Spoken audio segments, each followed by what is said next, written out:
Hey. Why? Welcome back. Why? Not expecting that one at all. So here we are again, another Tuesday. What are we watching? I mean, what are we talking about? What are we watching? We're talking about gold diggers. When I started looking up the whole gold digger thing, that is the first thing that comes up in the Google search.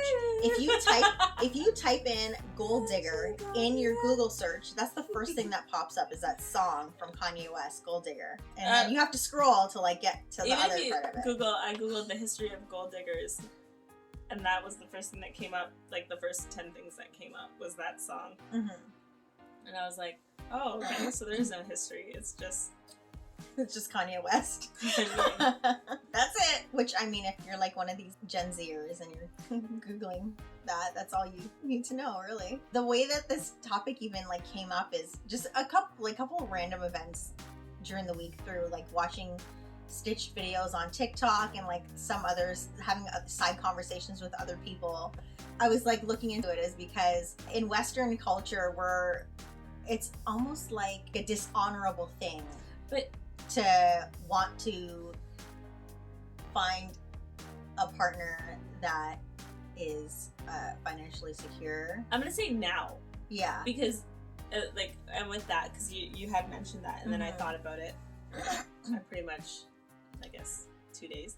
But there's so many other like cultures where that's there's nothing wrong with wanting to marry somebody who has their shit together. But there was nothing wrong with that here. No. Like, that's the worst part. So back in the day, that was what you aspired to. Yeah. You aspired to marrying someone that had money or had some kind of money or had something, a job or something to contribute. Whatever to it was life. That worked within your status, you were going to aspire to have at least the best of that status or potentially take that step up and be like lucky to get to the next status, right? So that's just how our society was even built on that, basically. Well, yeah, because like even like back then, a woman couldn't work, so the only way that you could secure yourself is to make sure that your husband was going to be able to take care of you. And then you have the history of like the bride prices in other countries where like if a woman was going to be married off, or a girl, I guess, I mean, let's be honest, before money. Yeah, you had to give money or like some whatever. sort of property to be like, hey, I have this. Take my daughter. No, with the bride price, that's the groom giving to the family of the bride. Dowry is the other way around, where the family of the bride is giving to the groom's family, saying, hey, we have this, like this is like, you know, our marriage, whatever, right? But that's the thing. So the guy came around and said, here, I'll give you all this money, give me your girl. But they were never like, give me your girl because she's ugly. Yeah. It was always because it was like this beautiful maiden. Yeah, there was some appeal. Like it wasn't like the wench with one eye, like getting married off for like a farm and like, you know, some cattle. Like, you know, that poor wench was a spinster. But anyways,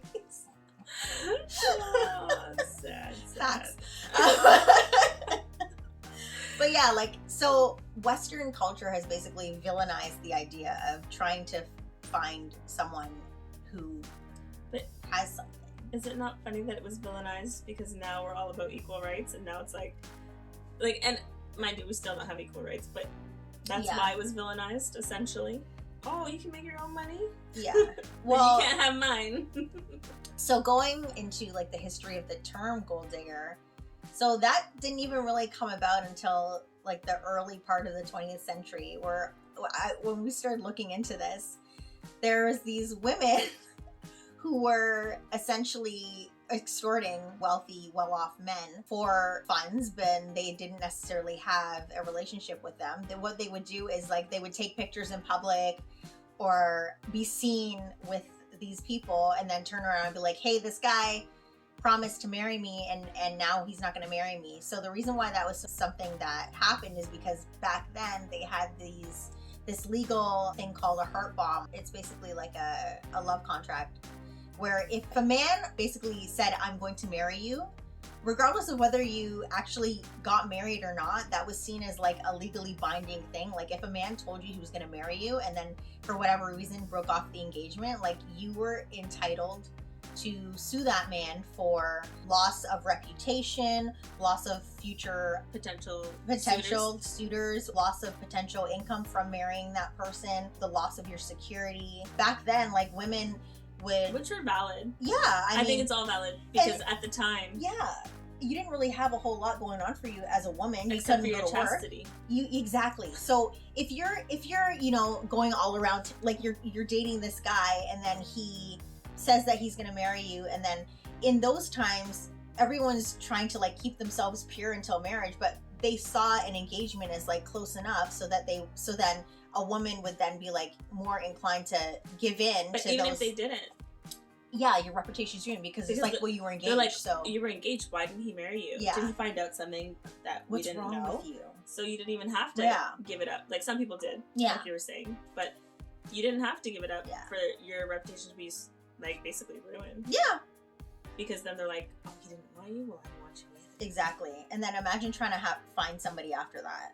Like that would be really hard. So then they had this thing where like women could sue for it's like defamation of character. Yeah, almost. Essentially. Yeah.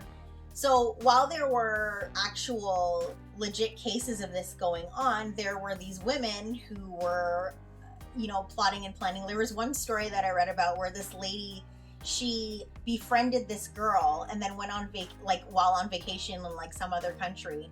And she was writing letters back and forth. Like she ended up going on vacation with the family and she was friends with this girl. And then she was the dad and the daughter. Yeah.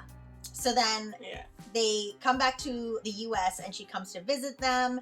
And then there was some letters that were being corresponded between the two girls because they were friends. But at no point in this relationship did she have any kind of romantic situation with the girl's father. But somehow along the way decided, like, she was plotting and planning the whole time and accused him of breaking off an engagement that didn't actually happen. And it was like a case that was brought to court and it was this huge thing. Obviously he was an affluent man and it was like this big deal, like, oh my God, she's like, I guess she was found out to be a scammer because of the testimony of the daughter in that case. But there's a lot of women who were successful in their scams in doing that and walked away with thousands of dollars, which back then is like, you're laughing. Well, I sent you that thing where the house was like brand new build, like 9 bedrooms. It was 9 bedrooms. It was a 9-room home, but it only had one washroom. On the top floor. Yeah, but it was only $4,000, $2,000. It was on sale for $2,000 because the $4,000 was like if you got it later. So if you're suing a guy for like this defamation thing for like $50,000, you're laughing. Mm-hmm. So it got abolished in the almost like 1940s. Mm-hmm. But today, so most places abolished it.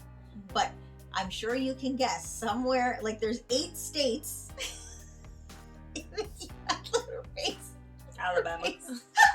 North Carolina, Hawaii, and like a couple other places where you could still use that and sue somebody for a broken heart, essentially.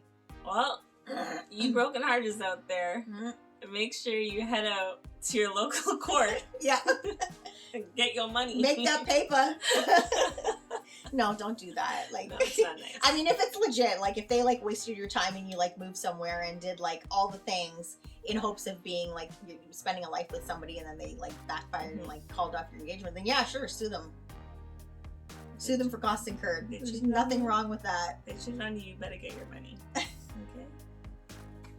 So yeah, they had this whole gold digger thing, and then so that term became popular, and it's just been perpetuated throughout the decades. And here we are now, like with this demonization of women, where even the term gold digger is so like powerful that it actually affects alimony proceedings in divorces.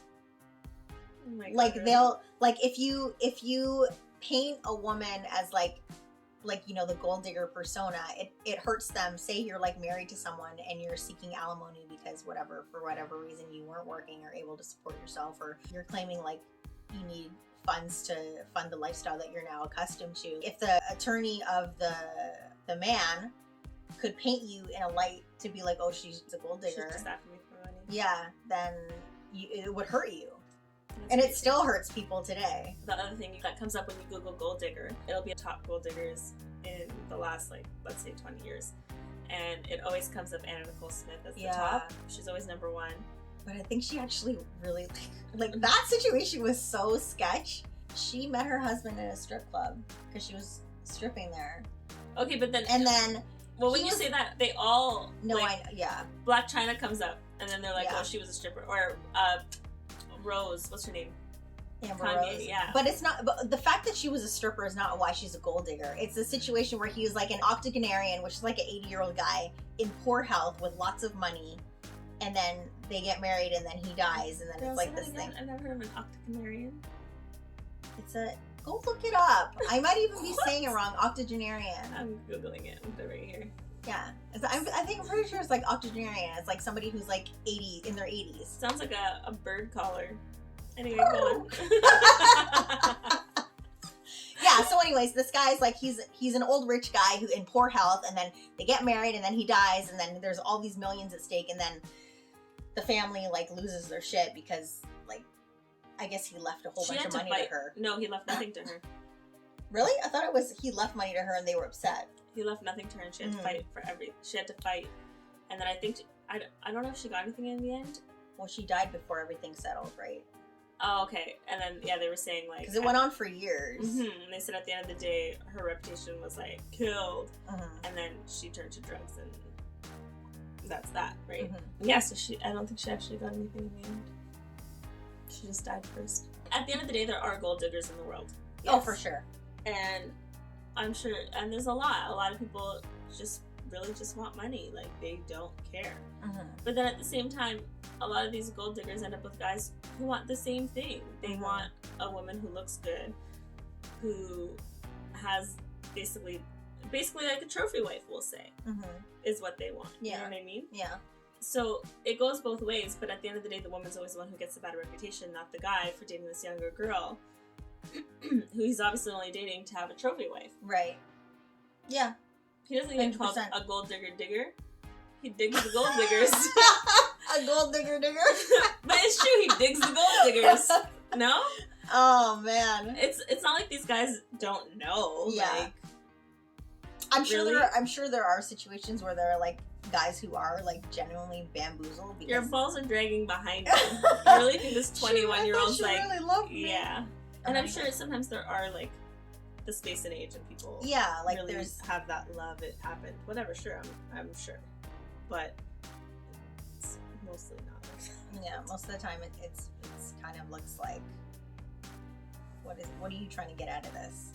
Like, what could you possibly have in common with an 80-year-old and you're like barely 30?